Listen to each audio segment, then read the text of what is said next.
ചിത്രത്തിൻ്റെ തുടക്കത്തിൽ കടൽ തീരത്തുള്ള ഒരു വിനോദസഞ്ചാര കേന്ദ്രമാണ് കാണിക്കുന്നത്. വാടക ഇത്തിരി കൂടുതലായിരുന്നെങ്കിലും വാരാന്ത്യത്തിൽ അവിടേക്ക് തന്നെ വിനോദയാത്ര പോകാമെന്ന് ചാർലി തീരുമാനിക്കുകയാണ്. ഈ ഒരു സമയത്ത് ചാർലിക്കൊപ്പം അവൻ്റെ അനിയൻ്റെ ബിസിനസ് പങ്കാളിയും കൂട്ടുകാരിയുമായ മിനയുമുണ്ടായിരുന്നു. അല്പസമയത്തിനകം തന്നെ ചാർലിയുടെ അനിയനായ ജോഷി അങ്ങോട്ടേക്കെത്തുകയും അവൻ മിനയെ ചുംബിക്കുകയും ചെയ്തു. പിന്നീട് ചാർലി ടൂർ പോകുന്നതിനെപ്പറ്റി വളരെ സന്തോഷത്തോടെ ജോഷിയോട് സംസാരിച്ചു. മിനയുമായി കൂട്ടുകൂടിയതിനു ശേഷം ജോഷി ഒരുപാട് മാറിയെന്നും അവൻ നല്ല വ്യക്തിയായെന്നും ചാർലി തൻ്റെ ഭാര്യയായ മിഷേലിനോട് പറഞ്ഞു. ഇതേസമയം ജോഷി കാമുകിയായ മിനയുമായി ബന്ധപ്പെടുകയായിരുന്നു.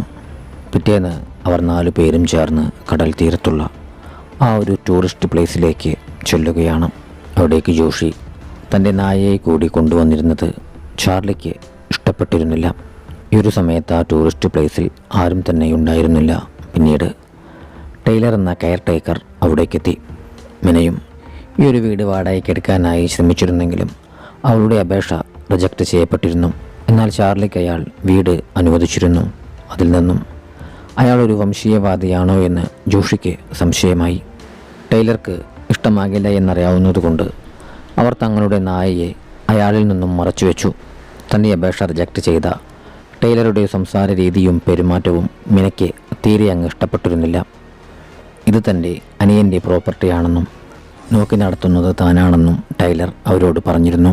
കാര്യങ്ങൾ പറഞ്ഞതിനു ശേഷം ടൈലർ അതിവേഗത്തിൽ അവിടെ നിന്നും വാഹനം ഓടിച്ചു പോയി. ഈ ഒരു സമയത്തും ടൈലറെ ഇഷ്ടപ്പെടാതിരുന്നിരുന്ന മിന ദേഷ്യത്തിലായിരുന്നു.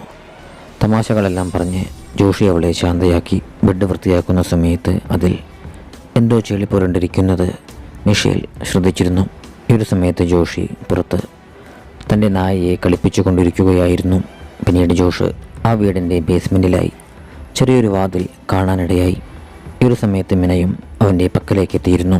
ആ ചെറിയ വാതിലിന് ഡിജിറ്റൽ ലോക്ക് ഉണ്ടായിരുന്നുവെന്നുള്ളത് ഇരുവരെയും അത്ഭുതപ്പെടുത്തി. ശേഷം അവർ 4 പേരും കടൽ തീരത്ത് നടക്കാനായി പോയി. മിഷേൽ ജോഷിക്കൊപ്പവും ചാർലി മിനയ്ക്കൊപ്പവുമാണ് നടന്നിരുന്നത്. ഈ ഒരു സമയത്ത് ജോഷി തൻ്റെ ബിസിനസ് പങ്കാളി മാത്രമാണെന്ന് മിന ചാർലിയോട് പറഞ്ഞിരുന്നു. എന്നാൽ ജോഷി അവളെ കണ്ടിരുന്നത് തൻ്റെ കാമുകിയായിട്ടായിരുന്നു. പിന്നീട് അവർ അവിടെ ഉണ്ടായിരുന്ന ദൂരദർശിനിയിലൂടെ ആകാശ കാഴ്ചകൾ വീക്ഷിച്ചു. അത്താഴം കഴിച്ചതിനു ശേഷം അവർ 4 പേരും മിഷേൽ കൊണ്ടുവന്നിരുന്ന ലഹരി ഉപയോഗിച്ചു. പിന്നീട് അവരേവരും ഉച്ചത്തിൽ പാട്ടുവെച്ച് അവിടെ ആഘോഷിക്കുകയാണ്. താമസിയാതെ തന്നെ മിഷേലും ജോഷിയും ഉറക്കത്തിലേക്ക് വഴുതി വീണു. അതോടെ ചാർലിയും മിനയും ദൂരദർശിനിയിലൂടെ നോക്കുകയും തമാശകളെല്ലാം പറഞ്ഞ് സംസാരിച്ചിരിക്കുകയുമാണ്. തിരികെ വീട്ടിലേക്ക് കയറിയ മിന ഉറങ്ങിക്കിടക്കുന്ന ജോഷിയെയാണ് കണ്ടത്. ഇതേസമയം ചാർലി അവിടെ ഉണ്ടായിരുന്ന ബാത്ത് ടബിൽ കുളിക്കുകയായിരുന്നു. ഇത് കണ്ട് മിനയും അതിനകത്തേക്ക് കയറി.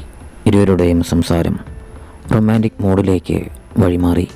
ഇരുവരും ചുംബിക്കാൻ തുടങ്ങിയതോടെ ജോഷിയുടെ നായ അവിടേക്കെത്തി അവരെ ശല്യപ്പെടുത്തുകയാണ്. അതോടെ മിന കുളിക്കാനായി പോയി. പിന്നാലെ ചാർലിയും അവിടേക്കെത്തി. ഇരുവരുടെയും നിയന്ത്രണം നഷ്ടമാവുകയും അവരിരുവരും അവിടെ വെച്ച് ബന്ധപ്പെടുകയും ചെയ്തു. പിറ്റേന്ന് രാവിലെ ചാർലി മിനയുടെ പക്കലേക്ക് ചെന്നു. നമുക്ക് തെറ്റുപറ്റിയെന്നും ഇനി ഇത് ആവർത്തിക്കാൻ പാടില്ലെന്നും മിന ചാർലിയോട് പറഞ്ഞു. പിന്നീട് ജോഷിയും മിഷേലും കാൽനടയായി അവിടെ അടുത്തുണ്ടായിരുന്നൊരു വെള്ളച്ചാട്ടം കാണാനായി പോവുകയാണ്. ചാർലിയും മിനയും ഞങ്ങൾ വരുന്നില്ലെന്നും പറഞ്ഞ് വീട്ടിൽ തന്നെ ഇരുന്നു. നടത്തത്തിനിടെ ചാർലിക്ക് പണ്ടൊരു കാമുകിയുണ്ടായിരുന്ന കാര്യം തമാശ രൂപേണ ജോഷി മിഷേലിനോട് പറഞ്ഞു. പക്ഷേ അത് കേട്ടതോടെ മിഷേലിന് ഒരുപാട് വിഷമമായി. അക്കാര്യം മനസ്സിലാക്കി ജോഷി അവളെ ആശ്വസിപ്പിച്ചു. ഈ ഒരു സമയത്ത് ആരോ ഒരാൾ ഇരുവരെയും ദൂരെ നിന്നും വീക്ഷിക്കുന്നുണ്ടായിരുന്നു. അതേസമയം ചാർലി സെറ്റിയിൽ കിടന്നുറങ്ങുകയും മിന കുളിക്കാനായി പോവുകയുമായിരുന്നു. കുളിക്കുന്നതിനിടെ അവൾ ഷവറിനുള്ളിൽ ആരോ ഒളിച്ചു വെച്ചിരുന്ന ഒളിക്യാമറ കാണാനിടയായി. ഉടൻ തന്നെ അവൾ ചാർലിയെ വിളിച്ചു. അത് ഒളിക്യാമറ തന്നെയാണെന്ന് അവൻ സ്ഥിരീകരിച്ചു. ഭീതിയോടെ ചാർലി അവരിരുവരും ബന്ധപ്പെട്ടിരുന്ന ബാത്റൂമിലേക്കോടി. അവിടുത്തെ ഷവറിനുള്ളിലും സമാന രീതിയിൽ ഒളിക്യാമറയുണ്ടായിരുന്നു. അതോടുകൂടി ഇരുവർക്കും ഭീതിയായി. ഇക്കാര്യം പോലീസിൽ അറിയിക്കാമെന്ന് മിന ചാർലിയോട് പറഞ്ഞു. അത് വേണ്ടെന്നും പോലീസ് വന്ന് വീഡിയോ പരിശോധിച്ചാൽ നമ്മളിരുവരും ബന്ധപ്പെട്ട വിവരം പോലീസ് ഉൾപ്പെടെ ജോഷിയും മിഷേലും മനസ്സിലാക്കുമെന്നും അവൻ അവളോട് പറഞ്ഞു. കെയർ ടേക്കറായ ടൈലറായിരിക്കും ഇതിന് പുറകിലെന്ന് ഇരുവരും കണക്ക് കൂട്ടി. വീഡിയോ ചോദിച്ച് ടൈലറെ ഭീഷണിപ്പെടുത്തിയാൽ അയാൾ ഇക്കാര്യം ജോഷിയെയും മിഷേലിനെയും അറിയിക്കും. അതിനാൽ തന്നെ ഇക്കാര്യം ആരോടും പറയേണ്ടെന്നും നമുക്ക് ഒന്നും സംഭവിക്കാത്ത പോലെ നടിക്കാമെന്നും ചാർലി മിനയോട് പറഞ്ഞു. താമസിയാതെ തന്നെ ജോഷിയും മിഷേലും അവിടേക്ക് തിരിച്ചെത്തി. ഈ ഒരു സമയത്ത് മുൻകാമുകിയുടെ കാര്യം പറഞ്ഞുകൊണ്ട് മിഷേലെ ചാർലിയോട് ദേഷ്യപ്പെട്ടിരുന്നു. അതോടെ ചാർലി മിഷേലിനെ അനുനയിപ്പിക്കാനായി ശ്രമിക്കുകയാണ്. പിന്നീട് മിഷേൽ നമുക്ക് ലഹരി ഉപയോഗിച്ച് അടിച്ചു പൊളിക്കാമെന്നെല്ലാം പറഞ്ഞെങ്കിലും ആർക്കും ഒരു താല്പര്യമുണ്ടായിരുന്നില്ല. ഈ ഒരു സമയത്താണ് ജോഷി തൻ്റെ നായയെ കാണുന്നില്ല എന്നുള്ള വസ്തുത മനസ്സിലാക്കുന്നത്. നായയെ മിനയെ ഏൽപ്പിച്ചതിനു ശേഷമായിരുന്നു ജോഷി നടക്കാനായി പോയിരുന്നത്. എന്നാൽ ടെൻഷൻ മൂലം മിന നായയുടെ കാര്യം മറന്നുപോയിരുന്നു. അങ്ങനെ മിഷേൽ ഒഴുകി ബാക്കിയുള്ള 3 പേരും നായയെ അന്വേഷിച്ചിറങ്ങി. ഈ ഒരു സമയത്ത് മിഷേൽ ബാത്റബ് കേടായ കാര്യം മനസ്സിലാക്കുകയാണ്. അത് ശരിയാക്കാനായി മിഷേൽ ടൈലറെ വിളിച്ചിരുന്നു. തിരിച്ചെത്തിയ ചാർലിയെയും കൂട്ടരെയും മിഷേൽ അക്കാര്യം അറിയിച്ചു. ടൈലർ വരുന്നുണ്ടെന്ന് മനസ്സിലായതോടെ ചാർലി അസ്വസ്ഥനായി. അല്പസമയത്തിനകം തന്നെ ടൈലർ അവിടേക്കെത്തി. നിങ്ങൾ ഞങ്ങളുടെ നായയെ കൊണ്ടുപോയിട്ടുണ്ടോ എന്ന് ജോഷി ടൈലറോട് ചോദിച്ചു. ഇല്ലെന്ന് ടൈലർ ജോഷിക്ക് മറുപടി നൽകി. അല്പസമയത്തിനകം തന്നെ ടൈലർ ബാത്ടബിൻ്റെ തകരാർ പരിഹരിച്ചു. യാത്ര പറഞ്ഞ് പോകാനൊരുങ്ങിയ ടൈലറെ മിന ബാത്റൂമിലേക്ക് കൂട്ടിക്കൊണ്ടുപോയി. വീഡിയോ ക്ലിപ്പുകൾ തിരികെ തരണമെന്ന് മിന അയാളോട് പറഞ്ഞു. അല്ലെങ്കിൽ ഞങ്ങളിക്കാര്യം പോലീസിൽ അറിയിക്കുമെന്നും പറഞ്ഞുകൊണ്ട് അവൾ ടൈലറെ ഭീഷണിപ്പെടുത്തി. അവൾ എന്താണ് ഉദ്ദേശിക്കുന്നതെന്ന് ടൈലർക്ക് മനസ്സിലായില്ല. അതോടെ അവൾ ടൈലറെ ഷവറിലുണ്ടായിരുന്ന ഒളിക്യാമറ കാണിച്ചു. സത്യത്തിൽ ടൈലർ നിരപരാധിയായിരുന്നു.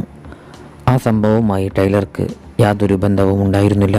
അതിനാൽ തന്നെ ഇക്കാര്യം ഞാൻ തന്നെ പോലീസിൽ വിളിച്ചറിയിക്കുമെന്ന് ടൈലർ മിനയോട് പറഞ്ഞു. അയാൾ പോലീസിനെ വിളിക്കാനിറങ്ങിയതോടെ മിന ഭയചകിതയാവുകയും അത് തടയാനായി ശ്രമിക്കുകയും ചെയ്തു. ശബ്ദം കേട്ട് പുറത്തു നിന്നിരുന്ന ജോഷി അവിടേക്ക് ഓടിയെത്തി. കാര്യമറിയാതെ അവൻ ടൈലറെ ക്രൂരമായി മർദ്ദിച്ചു. അതോടെ മിഷേലും ചാർലിയും അവിടേക്ക് ഓടിയെത്തുകയും ചാർലി ജോഷിയെ തടയുകയും ചെയ്തു. മർദ്ദനമേറ്റ് ടൈലർ ബോധരഹിതനായി. പിന്നീട് 4 പേരും അവിടെ നിന്നും പുറത്തേക്കിറങ്ങി. ഈ സംഭവത്തോടു കൂടി ഇവിടെ ആരോ ഒളിക്യാമറകൾ സ്ഥാപിച്ചിട്ടുണ്ട് എന്നുള്ള വസ്തുത വെളിപ്പെടുത്താൻ മിന നിർബന്ധിതയായി. ഈ ഒരു സമയത്ത് ആരോ അവർ 4 പേരെയും വയർലെസ് ക്യാമറ വഴി വീക്ഷിക്കുന്നുണ്ടായിരുന്നു. പിന്നീട് അവരെ വീക്ഷിച്ചിരുന്ന അക്രമി അകത്തേക്ക് വരികയും ടൈലറെ ശ്വാസം മുട്ടിച്ച് കൊലപ്പെടുത്തുകയും ചെയ്തു. ടൈലറെ കൊണ്ടുപോകാനായി എത്രയും വേഗം ആംബുലൻസ് വിളിക്കണമെന്ന് മിഷേൽ അഭിപ്രായപ്പെട്ടു.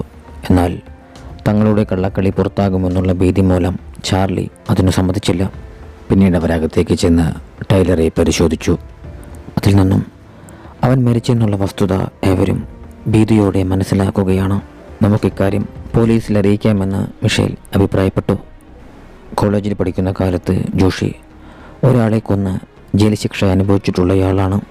ജോഷി കുടുങ്ങുമെന്നുള്ളതിനാൽ ഇക്കാര്യം പോലീസിൽ അറിയിക്കാൻ ചാർലി മടിച്ചു.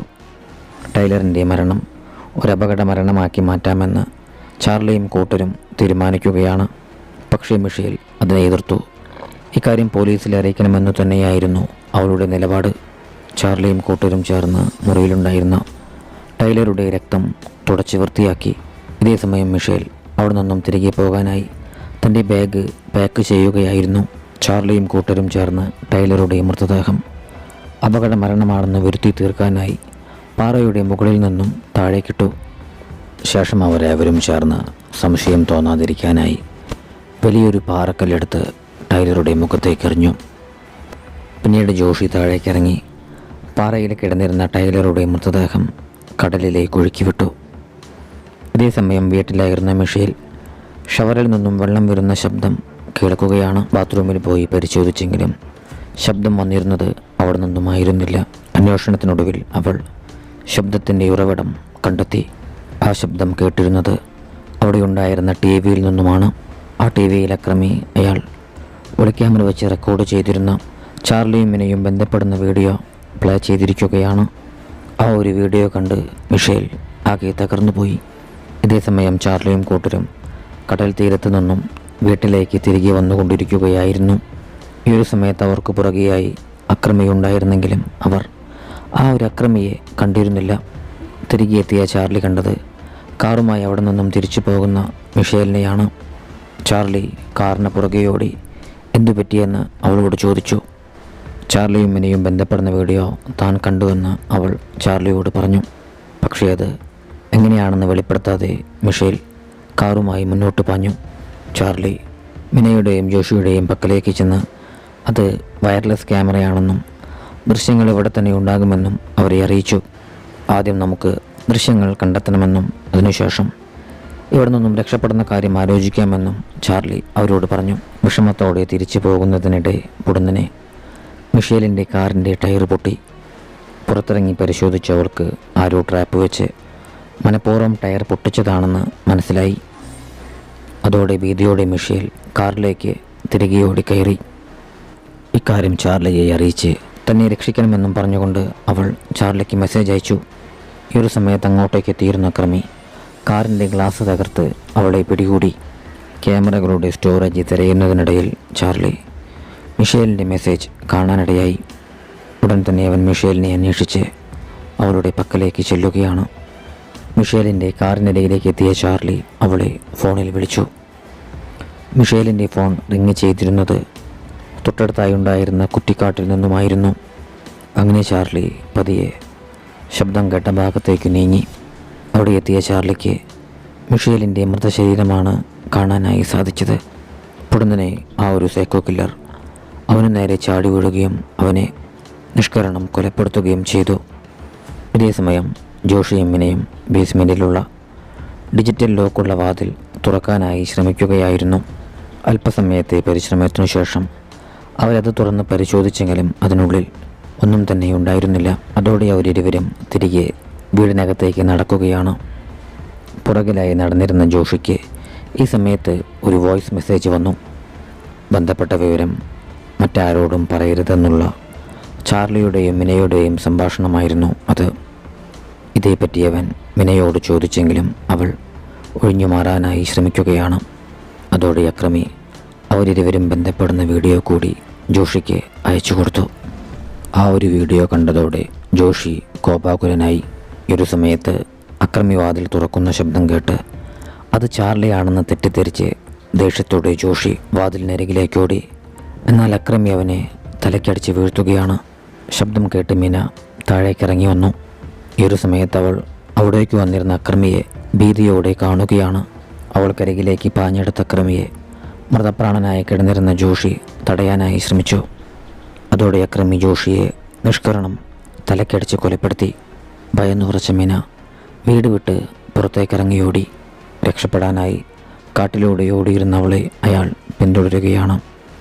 കനത്ത മൂടൽ മഞ്ഞ് മൂലം കണ്ണു കാണാതെ മീന പാറക്കെട്ടിൽ നിന്നും താഴേക്ക് വീണ് ദാരുണമായി കൊല്ലപ്പെട്ടു.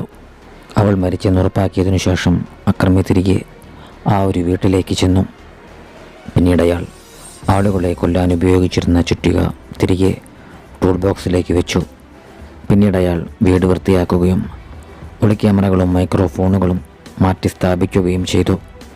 ശേഷം ആ ഒരു സീരിയൽ കില്ലർ തൻ്റെ മുഖം മൂടി അഴിച്ചു. അയാളുടെ മുഖം വ്യക്തമായി കാണിച്ചിരുന്നില്ല.